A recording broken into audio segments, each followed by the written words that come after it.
the Lakers and stuff like that. I think it's kind of interesting. It is. It's very interesting. I don't know if he has a chance at getting Dame Lillard. I mean, if he goes, I mean, like, wow, okay, yeah, or whatever. But I don't think that's gonna happen.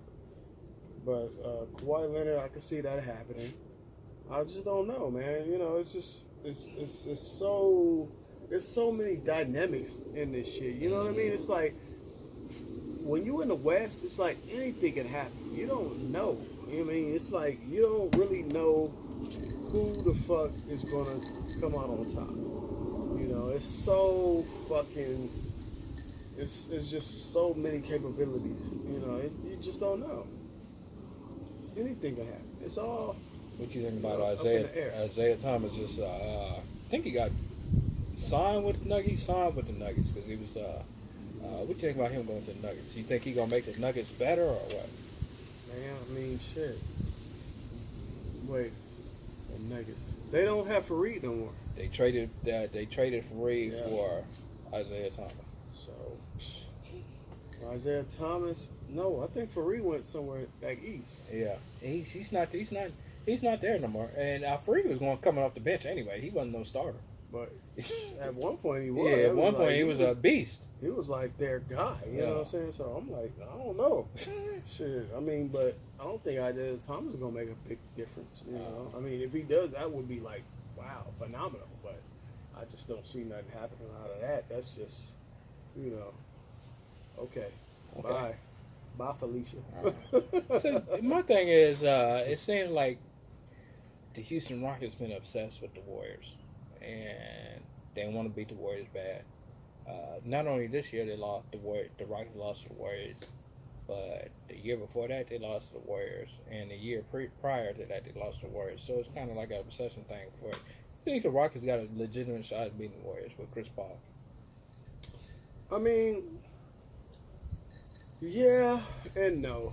You know what I'm saying? Because just for the fact that Chris Paul can't stay healthy, man. He can't stay healthy. He just like that's what I wanted you to say, though. That's just the fact. I mean, it's just like that's just what it is. That motherfucker can't stay healthy. I mean, if Chris Paul could stay healthy and get through the playoffs and just be at full strength, full throttle at all times, then it's 50-50. They could do it. You know what I'm saying? But I just don't see that happening, man. It's just, why would I believe that when it has never happened? Yeah, every year he is injured. Yeah, this ain't just this year. He got injured last year against the Utah Jazz. Yeah. And the year before that he got injured. So Right. So why would I think anything else than that? You can safely count on Chris Paul getting injured in the playoffs. Yeah. I mean, if you want to bet your money on something, you could definitely win every time if you was to bet that Chris Paul will get injured. Get injured during the playoffs. Yeah. And you will win every time. That's like, and I'm surprised he lasted as long as he did, though. Man. You know what I'm saying? Because he lasted to the conference finals. I'm surprised he lasted, because usually don't last that long. He usually can't make it past the second round. So my thing with Chris Paul is, that's your legacy, dog. So I'm talking strictly to you, Chris Paul. It's your legacy, man. You always get injured during the playoffs. You always get injured when it matters. That's who you are. You haven't changed that yet. Now, Let me tell you something. I know a lot about fitness. Hamstrings injury usually happen at the beginning of the year because the body isn't used to that type of straining and training. So that's when hamstrings usually get injured at the beginning of the year. So if your hamstring gets injured at the beginning of the year, that's understandable. But if your hamstring gets injured at the end of the year during the playoffs, I got to be. It's a concern because your legs should be used to the hard grind of physical fitness in basketball. Playing, your body should already be used to it. Your hamstring shouldn't be injured. So, that's my little take on Chris Paul. I think he's a great player. I'm not shitting on Chris Paul. I am shitting on Chris Paul, but It's a light shit. Yeah, you know, it's not like a super duper like diarrhea type shit. Yeah, you know what I'm saying. You know, it's like you know some shit that can come out and just bounce off his ass if he can make a difference. Yeah, that's just you know what I'm saying. That's your legacy, dog. That's your legacy. Every time you know what I'm saying. Every time the season starts, you know what I'm saying. Playoffs start, they get intense. Yeah. Niggas start getting physical and shit and stuff like that. You know what I'm saying? People Real start hitting tough. threes on your ass, start driving to your ass on the basketball court. You know what I'm saying? Yo, you come up lame. Man, for real. That happened the previous 2 years, and it happens all the time. Yep. So I don't know what to say about you, Chris. I think you're a great player. I think you're a nice guy. I like your personality. I like your Allstate commercials. Your Allstate commercials are cool. I like that one with Trevor Ariza.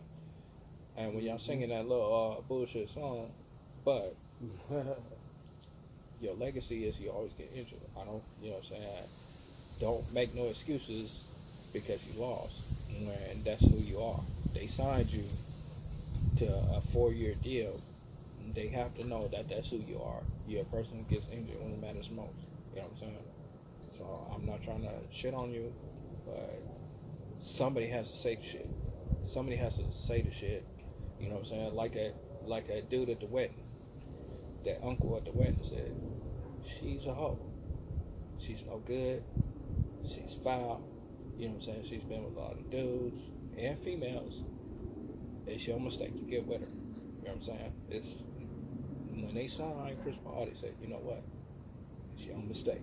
Get with her. You know what I'm saying? I can't shit on you anymore. You know what I'm saying? You know what I'm saying? But I've seen it over and over again. It's your choice, bro. You know what I'm saying? Houston Rockets are desperate. They want to beat the Warriors more than anything. You can see it in their face. Clint Capella, he was terrified. He was crying. He was like, man, you know what I'm saying? When am I going to beat these dudes? You know what I'm saying? Hey, but that motherfucker, Clint Capella, he turned down what? How much? Like 100-something million? Oh, he turned down the contract? I think so, man. Hey, what's the motherfucker name? Jimmy Butler turned down the contract today. I was like, what? What team he go to for Minnesota, or he gonna stay in Minnesota? He went nowhere, but he turned down a contract from Minnesota for 110 million. I don't know, man. I don't know if he gonna see that. If you turn that down, I mean, shit. In Minnesota, I mean, like Minnesota ain't no place that where motherfuckers want to go play at, but at the same time, you know, that's 100 million though, bro. I mean, you know what I'm saying? I've been to Minnesota, so it's a wonderful place. I'm not shitting on Minnesota. These cats want to be in a warm weather environment, and if they free agent, they gonna exercise their option to be in a warm weather environment. So ain't that motherfucker warm. you know what I'm saying? So you know what I'm saying? My thing is, you know, I like Jimmy Butler's game, but Jimmy Butler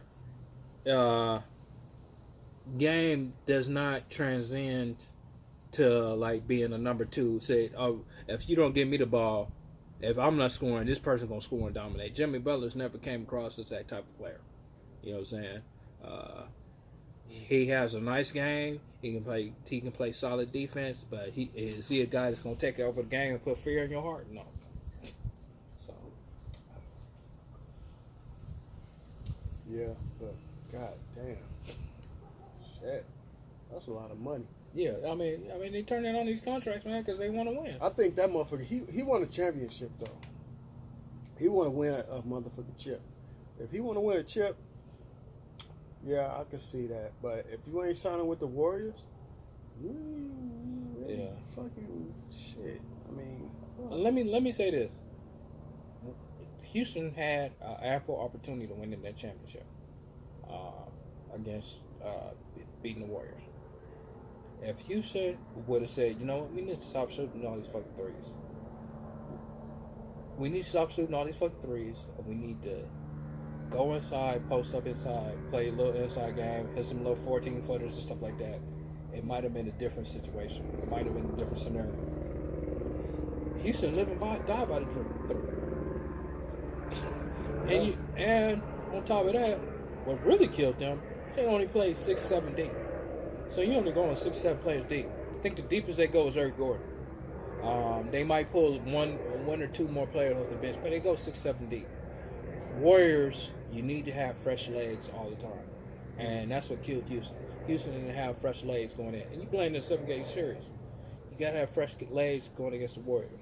The way you beat the Warriors is you go in and out. You pound them on the inside. Warriors in that series didn't have a center. Why aren't you going to Capella and down low? Get them to the free throw line. We were fouling not even say we. Warriors were fouling. Capella just putting them on the line. They were doing that. Yeah. Go down low. PJ Tucker, when PJ Tucker was offensive rebound, he was killing the Warriors. Now the Warriors fixed that problem by getting DeMarcus Cousins. So now Warriors essentially have no weaknesses. Yeah. I mean, hopefully, if Cousins can get back before playoff, you know what I'm saying, that will be helpful for them. But you never know. I mean, what if fucking Cousins come back early? And he might be like, oh shit, he's back. He's like fucking great. He's doing shit. He's slamming it. He's dunking and doing all this. Yeah, he's a skill big nice man. shit. But what if he get hurt again? Yeah. I mean, he's a skill big man. It's not in the bag. You know what I mean? It's not in the bag. I mean, the money is there, but it's not in the bag. You don't know what's going to happen with this motherfucker. You know what I'm saying? You don't know. Let me say this, but DeMarcus Cousins is a skill big man. Yeah. DeMarcus Cousins plays the game. He can pass, he can shoot, he can rebound, he can block shots. He doesn't have very much of a low post game, but he goes down low. He makes plays down low. So he's a significant amount of threat. He's not a Keegan Olajuwon where you just gonna be dominating, eating cats up in the post for lunch and stuff like that. We'll probably never see another player like that, like in the Akeem, Apache Ewing, where you doing the spin. You know what I'm saying? Yeah, that ain't gonna happen. But the thing about it though is, DeMarcus Cousins can make plays down low. You know what I'm saying? That's kind of like erased that problem the Warriors had. The Warriors fixed that problem by going small and taking you off the dribble and setting you up in a pick and roll. So that's the way the Warriors combated that. Warriors don't have to really go small anymore because they got a big man that can play like a small player. So the only problem I got with DeMarcus Cousins is he's fat. You know what I'm saying? He's fat. He's kind of sloppy. Warriors like to run up and down. He's sluggish. Let's see what happens with him because I don't see him necessarily in the present shape and form that I see him in, at his body type, I don't see him really running up and down the court with the Warriors. But you know what I'm saying? Let's see. He might get in shape. He might be dedicated. You never know, man. Yeah. You never know. Yeah. Might be dedicated. Yeah. I mean, shit. I mean, fuck. I mean, he's a fucking athlete, bro. You know what I'm saying? He's not gonna fucking just come back into the NBA and just lay down.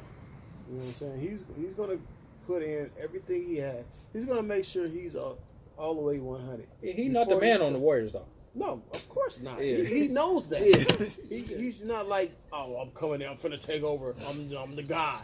Nah, it ain't like that. He already know that though. He coming in with this understanding that he's playing second fiddle to a motherfucking like a plethora of other motherfuckers. Mm-hmm. You know what I mean? Because it's the Warriors are deep, bro. Yeah, you know what I'm deep. saying? It's like, come on now. Yeah, I mean, you're not finna come in here just because you made the fucking All-Star team for fucking Sacramento that you gonna come in here thinking that you gonna be like, oh, I'm the man in this bitch. Mm-hmm. Nah. Yeah. That ain't happening, bro. Yeah, you in the Bay now. Yeah. You know what I'm saying? It ain't happening like that. That's just not how it go down. And 25 points a game in Sacramento might mean 18 points a game in the Bay. So 18? Damn, that high? Really? Shit. Nigga, you might get 10. Yeah. You might get 10. Yeah, because Sacramento